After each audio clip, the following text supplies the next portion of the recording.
Bonjour à tous et bienvenue dans le duel de l'écho sur France 24 en compagnie, comme chaque semaine, de Philippe Manière. Bonjour Philippe, président de Footprint, consultant, chroniqueur sur France Culture et également éditorialiste à Challenge. Éric Heyer, bonjour Éric, directeur à l'OFCE. Alors que s'ouvre l'Euro de foot, les négociations à la SNCF et à Air France entrent dans une nouvelle phase décisive. Une nouvelle journée d'action est prévue jeudi 9 juin. Il faut savoir arrêter une grève, a affirmé François Hollande en faisant référence à la phrase de Maurice Thorez lors du Front populaire en 1936, une grève qui a déjà coûté 300 millions d'euros à la SNCF. Alors l'exécutif table-t-il sur l'essoufflement du mouvement? Par quel mystère la France se retrouve-t-elle dans une telle situation de désordre? Quelques réactions et on en débat ensuite. On va commencer à être un tout petit peu entendu et un tout petit peu commencer à discuter vraiment du fond du problème. Et bien, il faut que les trains arrêtent de circuler. Le combat continue sur le fond, sur la loi El Khomri, parce que cheminots et les autres salariés, c'est un seul et même combat. Il faut savoir arrêter une grève. Le gouvernement a montré sa volonté de dialogue. C'est Maurice Thorez qui avait utilisé cette formule en 1936, pendant le Front populaire. Après les accords de Matignon, où il avait été obtenu pas mal de choses. Là, la loi n'a pas bougé. Donc, je pense qu'il fait un petit décalage historique, le président de la République. C'est un manque de solidarité tout à fait condamnable et irresponsable, surtout en période touristique et surtout à la veille de l'Euro. Article 2, c'est d'ailleurs tout ce qui reste du texte initial. Et je ne suis pas du tout d'accord avec l'analyse que la CGT en fait. Ça n'est pas une inversion des normes. Le Code du travail reste au-dessus. C'est simplement qu'on fait de l'entreprise le lieu prioritaire du dialogue social. Alors, par quel mystère la France se retrouve-t-elle dans une telle situation de désordre? C'est votre papier de cette semaine à Challenge, Philippe.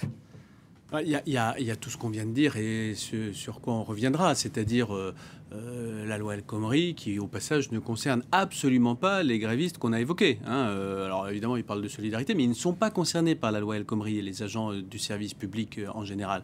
Mais il y a au-delà, je crois, effectivement, et c'est le sujet du papier que vous évoquez, quelque chose en France de particulier qu'on ne trouve à peu près dans aucune autre grande démocratie, c'est l'idée que, quand bien même quelque chose est légal, il peut y avoir une forme de légitimité à s'y opposer parce que la cause est noble, la cause est belle. Et donc on supporte en France, quand je dis on, c'est l'opinion. Vous avez vu que très souvent dans ce genre de situation, vous avez une opinion qui, au moins dans un premier temps, est favorable aux fauteurs de troubles, alors que les troubles sont quand même très contrariants pour l'opinion. Donc c'est très particulier parce qu'on se dit oui, mais on doit nous mentir, la loi est manipulée, le compromis est une compromission. La préférence de la etc. rue au détriment de la loi, vous dites. Mais ce qui est troublant quand même en France, et probablement unique au monde, là encore j'y insiste, c'est que vous voyez même des hommes politiques défendre la rue face à la loi, ce qui tout de même est une forme de contradiction dans les termes. Vous êtes élus pour représenter le peuple et pour faire la loi pour son compte, et vous dites très tranquillement sur les plateaux de télé que la rue a raison contre la loi. Donc on est quand même dans une situation qui est, à mon avis, là aussi une marque du retard français. C'est un retard en termes de culture politique. Dans les autres pays du monde, quelque chose qui est légal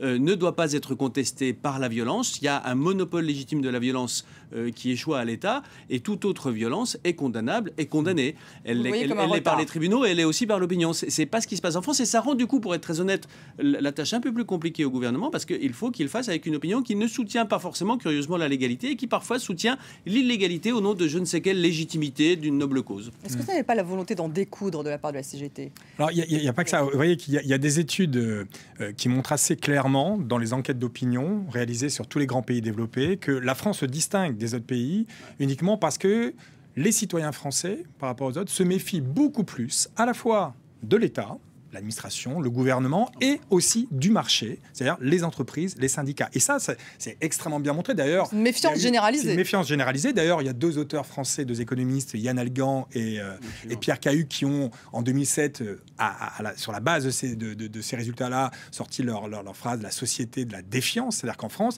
il y a une défiance, et cette défiance, effectivement, aboutit au bout d'un moment, à de l'incivilité. Donc effectivement, l'incivilité pour dire le moins, parce que quand on moins, bloque, il y a eu un problème de communication. Mais si on rentre un peu dans le détail, c'est que personne n'a confiance en personne. C'est-à-dire que, vous voyez, alors on a sorti la phrase. Personne ne se parle, on a l'impression. Personne ne se parle. Donc, vous voyez, quand on a repris la phrase de Thorez d'abord, il faut quand même rappeler, ça a été dit par Maï, mais le contexte historique, c'est-à-dire qu'il fallait arrêter la grève parce qu'il y avait une guerre mondiale qui allait se préparer. Là, il faut arrêter la grève parce qu'il y a l'Euro de football qui se prépare. Vous voyez, c'est quand même pas exactement la la même situation. Mais l'insatisfaction est là, parce que la phrase de Torres, c'est à la fin, parce qu'il faut arrêter une grève quand on a obtenu satisfaction. Et là, aujourd'hui, personne n'est satisfait. Vous voyez, mais il n'y a pas que les syndicats, les économistes. Personne n'est satisfait, et c'est ça qui est très curieux. Par exemple, sur la SNCF. Alors, coût de la grève, pour rebondir, Philippe, 300 millions d'euros, a dit Guillaume Pépi, qui a remis sur la table un projet. Une société qui a toujours du mal à être profitable, dont la productivité est notoirement insuffisante pour faire face à la concurrence qui s'annonce,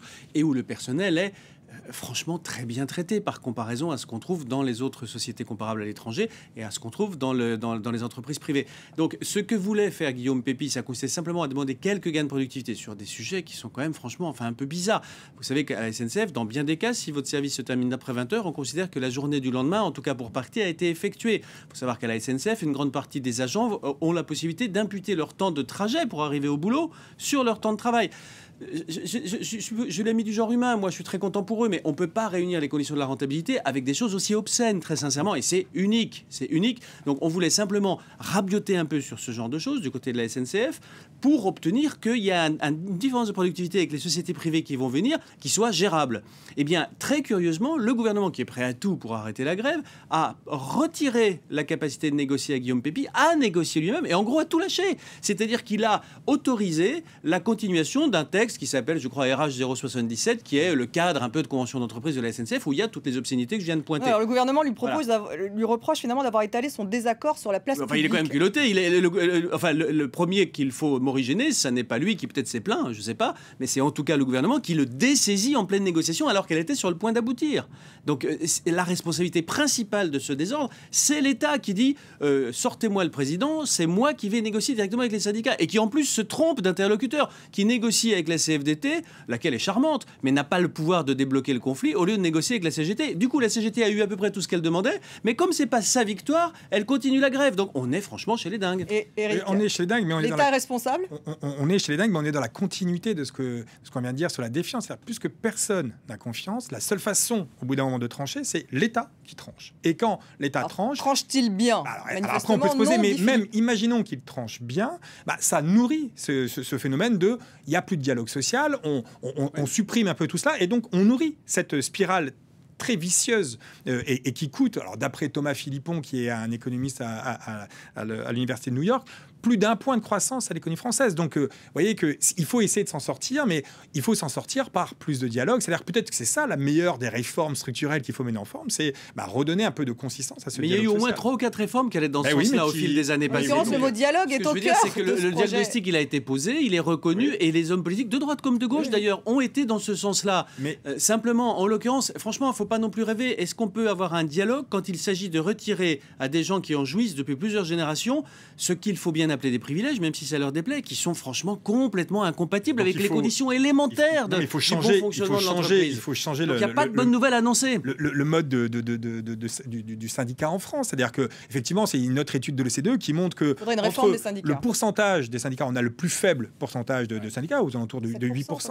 8% si on prend au moins 5% le privé. Par contre, le pourcentage de salariés couverts par des accords de branche, c'est plus de 90%. Cet écart, nous dit l'OCDE, c'est du jamais vu ailleurs. Généralement, il n'y a que 30% d'écart, là, il y a 80%. Il y a insuffisamment d'engagement de gens raisonnables dans les syndicats. Et donc, il faut aller pour intéresser les salariés à se syndiquer, etc. Par les syndicats. Un tout petit dernier mot sur le sujet, c'est quand même, quoi qu'on dise, quoi qu'on pense sur tout ce qu'on vient d'évoquer, le trouble à l'ordre public, les exactions, les violences, le sabotage, le blocage délibéré de voies sont illégaux, sont contraires à l'intérêt public, doivent être condamnés comme c'est le cas partout dans le monde. Donc il y a une tolérance à ce sujet qui n'est franchement pas explicable, même par ce qu'on vient d'évoquer. Allez, on passe à la facture des inondations. Il nous reste 2 minutes. Coût entre 1 milliard, voire 2 milliards d'euros.